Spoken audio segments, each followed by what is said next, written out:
السلام علیکم ورحمۃ اللہ وبرکاتہ۔ ناظرین، قل یا ایھا الکافرون پڑھنے میں بہت سارے لوگ غلطی کرتے ہیں۔ وہ لوگ جو مدرسے میں نہ گئے ہوں، جن کا تجوید سے کوئی وابستگی نہ ہو، وہ عام طور سے ان کی غلطی ہوتی ہیں، نماز میں وہ غلطی کر جاتے ہیں۔ جب یہ نماز میں ایسی غلطی ہو جائیں گی تو نماز شاید ہماری درست نہ ہو۔ تو کون سی غلطی ہیں؟ سب سے پہلی تو غلطی یہی ہے، جہاں میرا پین کا یہ شروع والا حصہ رکھا ہوا ہے، جہاں میں یہ گول بنا رہا ہوں، یہ سب سے پہلے ہماری یہ غلطی ہوتی ہے جی۔ پھر اس کے بعد یہ غلطی ہے ہماری اس پہ لا، پھر اس کے بعد ہماری غلطی یہاں ہو جاتی ہے، ہم یہاں بھی غلطی کرتے ہیں۔ اس کے بعد ہماری غلطی یہاں ہوتی ہے، یہاں بھی ہم غلطی کرتے ہیں، یہاں بھی ہماری غلطی ہوتی ہے، یہاں ہم بہت زیادہ غلطی کرتے ہیں۔ اس کے بعد ہمارا نمبر آتا ہے یہاں بھی ہم غلطی کر جاتے ہیں کہ اور یہ بھی ہماری غلطی ہے، یہاں بھی ہم غلط پڑھتے ہیں، یہ بھی ہماری غلطی ہے یہ۔ اس کے بعد یہاں بھی یہ بھی ہم اکثر لوگ غلط کرتے ہیں، یہ والا یہاں بھی ہم اس کو غلط پڑھ جاتے ہیں۔ اس کے بعد یہ بھی ہم یہاں بھی غلطی کرتے ہیں، یہاں جہاں میں پین سے بنا رہا ہوں یہاں بھی ہم غلطی کرتے ہیں۔ دیکھ لیتے ہیں کون سی ہم غلطی عام طور سے ہم سے ہوتی ہیں۔ سب سے پہلی غلطی تو ہماری یہ ہے، کل جو تجوید پڑھے نہیں ہوئے ہیں یا جو مدرسے میں نہیں گئے ہیں تو وہ کیا پڑھتے ہیں؟ اس کو کل یعنی چھوٹے کاف سے پڑھ رہے ہیں، اور چھوٹے کاف سے اگر ہم پڑھ رہے ہیں تو اس کا مطلب، اس کا ارتھ، اس کی میننگ، اس کا ترجمہ یہ نکلا کل کھا لو۔ کل کے معنی ہے کھانے کے، اور اگر بڑے قاف سے پڑھیں گے قل تو پھر اس کا معنی صحیح ہوگا۔ اگر چھوٹے قاف سے ہم نے پڑھ دیا تو ہماری نماز خراب یعنی لعنت والی نماز۔ لیکن اگر ہم سیکھ کر پڑھیں گے تو انشاءاللہ نماز صحیح ہوگی، اس کے اوپر ثواب بھی ملے گا، کیونکہ اللہ فرماتے ہیں، اللہ یہ بھی اپنے فرشتوں کے درمیان تذکرہ کریں گے کہ نہیں، میرا بندہ کوشش کر رہا ہے، سیکھنے کی کوشش کر رہا ہے۔ تو ہم سیکھیں گے نہیں، ایسے ہی پڑھتے رہیں گے، چل تو میں عالیہ کرتے رہیں گے، تو پھر ہمیں نماز پڑھنے کا کوئی فائدہ نہیں ہوگا جب تک نماز کو ہم سیکھ کر کے سمجھ کر کے نہیں پڑھیں گے۔ بھائی دیکھو تو، اگر ہم دنیا کے کام اتنے سنوار کر کے، اتنی تمیز کے ساتھ، اتنے سلیقہ مندی کے ساتھ کر رہے ہیں، اپنے آپ کو بھی سنوارتے ہیں، اپنے کپڑے کتنے بہترین سلیقے سے پہنتے ہیں، اپنے آپ کو کیسے سجاتے ہیں، ہینڈسم بناتے ہیں، تو کیا نماز کو سدھارنے کی ضرورت نہیں ہے؟ بہت سارے لوگ یہ کہہ دیتے ہیں کہ جیسے ہی پڑھ رہے ہیں پڑھ لینے دو، اگر آپ ان کو ٹوکیں گے، ان کو کہیں گے تو یہ ایسے بھی نہیں پڑھیں گے۔ اچھا، تو اس کا مطلب یہ ہوا کہ بھائی ان کو کہو نا، جو غلطی ہو رہی ہیں کرتے رہو۔ نہیں بھائی، اگر ہم دنیا کے سارے کام اچھے سلیقے سے کر رہے ہیں، تمیز کے ساتھ کر رہے ہیں، تو ہماری اب ذمہ داری ہے کہ ہم نماز کو بھی صحیح کرنے کی کوشش کریں، ورنہ کل پوچھ تاچھ ہوگی، اللہ پوچھیں گے تم نے کیوں نہیں بتایا تھا ان کو۔ اس لیے ہم بتا رہے ہیں، اس لیے اور بہت سارے لوگ بتا رہے ہیں کہ ہم نماز کو، جو سب سے پہلا ایمان لانے کے بعد نمبر آتا ہے تو نماز ہے، تو صحیح کرنے کی کوشش کریے۔ اور عام طور سے اکثر لوگ انہی صورتوں کو پڑھتے ہیں، اور یہی صحیح نہ ہو تو پھر نماز کہاں صحیح ہو رہی ہے؟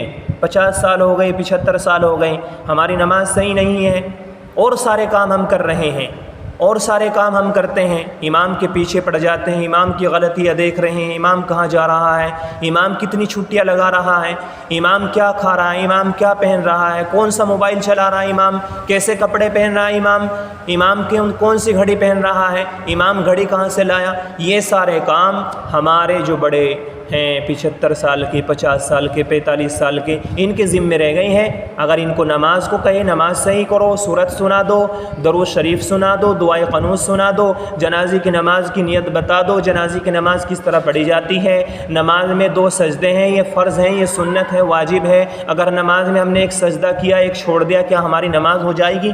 اگر ان کو یہ چیزیں کہہ دیں کہ بھئی آپ ان کے بارے میں ہمیں بتاؤ، غسل میں کتنے فرائض ہیں، وضو میں کتنے فرض ہیں، تو ان کو صاف سمجھ جاتا ہے۔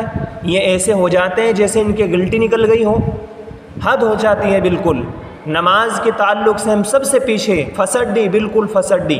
اور ان کاموں میں جو نفرت والے کام ہیں جن پر اللہ تعالیٰ گناہ دے رہا ہے، یہ کہہ رہا ہے کہ تم بالکل بیکار مسلمان ہو، یہ مقصد نہیں ہے. ارے جو اصل مقصد ہے، جو کام کرنے کے ہیں وہ کام کریے، بندے سے کام لیجئے. جو بندہ کام کر رہا آپ کے مدرسے میں، آپ کی مسجد میں جو کر رہا آپ اس سے کام لیجئے، محبت کیجئے. نہ یہ کہ برائیوں کو دیکھیں، نہ یہ کہ آپ اس کی طرف سے خواہ مخواہ نفرت کریے جب کہ کوئی وہ بھی نہیں ہے. کیا فائدہ ہوگا آپ کو نفرت کرنے سے؟ کچھ بھی نہیں ملے گا. آپ نماز صحیح کرنے کی کوشش کریے. تو میں کہہ رہا تھا قل، اس میں بڑا قاف ہے. بڑا قاف جب پڑھیں گے تبھی اس کا ترجمہ، اس کا معنی صحیح ہوگا. اور جب معنی صحیح ہوگا تبھی تو نماز صحیح ہوگی. ہم نے ترجمہ بھی لفظ بھی دونوں غلط پڑھ دیے تو کیا نماز صحیح ہو گئی؟ بالکل نہیں ہوگی. اس لیے صحیح کر لیجئے، کوشش کریے میرے بھائیوں، میرے بزرگوں، میری مائی بہنیں. میں آپ سے ریکویسٹ کر رہا ہوں، اور بھی میرے بہت سارے بھائی اور میرے بڑے بزرگ اللہ والے یہی تو کہہ رہے ہیں کہ اصل اسلام کا مقصد یہی ہے کہ ایک دوسرے کے ہم بھائی بھائی بن جائیں، ایک دوسرے میں گھل مل جائیں. وَاعْتَصِمُوا بِحَبْلِ اللَّهِ، اللہ کی رسی کو مضبوطی سے ہم پکڑنے والے بن جائیں، آپس میں پیار محبت ہو جائے. یہ جب حضرت ابو بکر، حضرت بلال نے اسلام قبول کیا تھا، حضرت ختیجہ کے بعد حضرت علی رضی اللہ تعالیٰ عنہ، ان تینوں حضرات نے، چاروں نے تو پوچھا تھا اللہ کے رسول سے، اللہ کے رسول اب ہم کیا کریں، اب ہم کیا کریں؟ اللہ کے رسول نے فرمایا تھا اب تم ایک دوسرے کو برابری کا درجہ دو، ایک دوسرے کو برابری کا درجہ دو. ہم صرف یہی سمجھ رہے ہیں. ارے بھائی برابری کا درجہ دو، یہ اسلام کا اصل مقصد ہے. نفرت نہ کرو کسی سے، کسی کی برائی نہ کرو، کسی کی چغلی نہ کرو، کسی پر تہمت نہ لگاؤ. یہ اصل مقصد ہے. جو کام کرنے کے وہ ہم کر نہیں رہے ہیں، جو کرنے کے نہیں ہیں ان کے پیچھے لگے پڑے ہیں. رات دن بیٹھتے ہیں، اٹھتے بھی، بیٹھتے بھی، کھاتے بھی، پیتے بھی، ہمارے پیٹ میں درد ہو رہا ہے. بہرحال نماز صحیح کر لیجئے، نماز صحیح کر لیجئے، ورنہ 50 سال 70 سال 80 سال گزار کر چلے جائیں گے اور آپ سمجھ رہے ہیں میں نے بہت صفیں گھسائی ہیں، مسجد کو میں نے توڑ کر پھینک دیا سجدے کر کر کے. پتہ لگا گئے اللہ کے پاس، فرمایا اللہ تعالیٰ یا تو رجسٹر خالی ہے. تو کر لیجئے نماز صحیح بھائی. قُلْ يَا أَيُّهَا الْكَافِرُونَ، اس کا مطلب ہوا قل، اے نبی صلی اللہ علیہ وسلم آپ فرما دیجئے اے کافرو، لا اعبد ما تعبدون، میں عبادت نہیں کروں گا ان کی جن کی تم عبادت کرتے ہو. اس کا ترجمہ یہ ہے. سب سے پہلے ہماری غلطی وہاں ہوگی اگر ہم اس کو بڑے قاف سے نہیں پڑھیں گے، چھوٹا کا پڑھ دیں گے تو اس کا معنی غلط ہو جائے گا. غور سے سن لیجئے، اس کا معنی غلط ہو جائے گا اور نماز خراب ہو گئی، ہماری نماز نہیں ہوئی. ہم سوچ رہے ہیں نماز پڑھ لی، دوسروں سے نفرت کر رہے ہیں، دوسروں کی غیبتیں کر رہے ہیں، امام کے پیچھے پڑے ہوئے ہیں، مدرس کے پیچھے، مؤتمم کے پیچھے پڑے ہوئے ہیں، نماز آتی نہیں ہے. خاک ہیں ہم، ڈوب مرنا چاہیے ہم کو. لا اعبد ما تعبدون، یہاں بھی ہم غلطی کرتے ہیں. اس کو کھینچیں بار بار سنیں. یہاں عین ہے تو عین پڑھیں، اعبد. یہاں بھی عین ہے تا کے بعد تعبدون، حمزہ نہیں پڑھیں گے. حمزہ کی اور تا کی الگ الگ آواز ہوتی ہے، حمزہ کی اور عین کی الگ الگ آواز نکلتی ہیں. حمزہ کی آواز اس طرح آئے گی آ ای او، عین کی آواز اس طرح آئے گی آ ای او، تعبدون. اوکے، اس کو بھی ہم کھینچ کر پڑھیں گے محترم سامعین میرے بھائیوں، ہم اس کو بھی کھینچ کر پڑھیں گے. یہاں یہ کھینچ کر پڑھا جائے گا. اس کے بعد آتا ہے عابدون، عین ہے عین، اس کو کھینچ کر پڑھیں. عابدون ما اعبد، حمزہ نہیں ہے عین ہے، میں نے بتا دیا پہلے ہی. حمزہ کی آواز الگ نکلتی ہے آ ای او، آ ای او، یہ عین کی آواز ہے. ما اعبد ولا انا عابد ما عبدتم، یہاں تا پڑھا جائے گا، دال نہیں پڑھا جائے گا. بہت سے لوگ دال بھی پڑھتے ہیں تو دیکھ لی دھیان سے دیکھ لیجئے. ولا انتم عابدون ما اعبد لکم دینکم ولی دین. یہ صورت جو ہے بڑی اہم صورت ہے.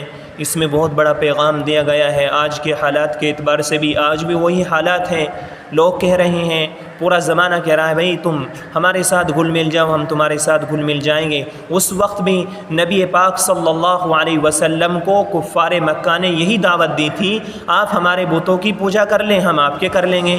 تو یہ صورت نازل ہوئی، اللہ نے فرما دیا قل یا ایھا الکافرون، کافرو سن لو، اللہ فرما رہے ہیں اپنے نبی کو کہہ دو اے کافرو، میں عبادت نہیں کروں گا ان بتوں کی جن کی تم عبادت کرتے ہو۔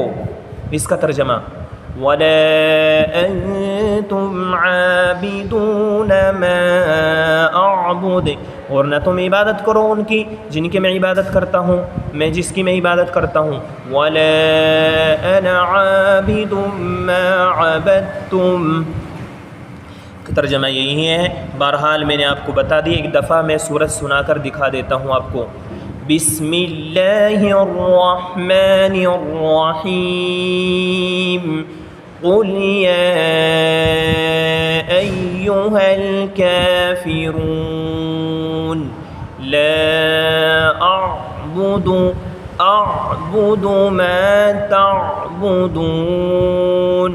ولا انتم عابدون ما اعبد ولا انا عابد ما عبدتم ولا